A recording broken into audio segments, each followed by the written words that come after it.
ஒட்டுமொத்தமா எதிர்காலம் தாவேக்கா ம். அப்படின்றத ஒட்டுமொத்த தமிழர்களும் நம்புறாங்க. அதுல எல்லா அரசியல் கட்சிகளும் அடங்கும்.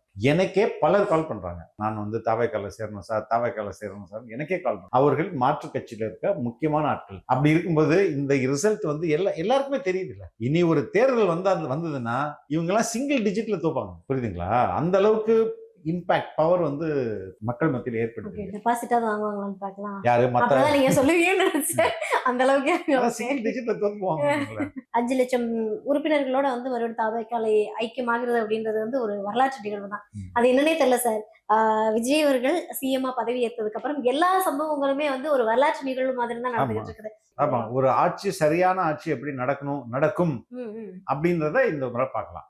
இது நீங்க சொல்ல மாதிரி எல்லாத்துலயுமே ஒரு ட்ரெண்ட் செட்டிங். காலங்கள் முழுக்க தமிழ்நாட்டுல கூட்டணி ஆட்சி தான் நடக்கும். சரிங்களா? ரெண்டாவது, ஒரு ஊழலற்ற ஆட்சி எப்படி இருக்கும் அப்படின்றத மக்களும் என்ஜாய் பண்ணுவாங்க.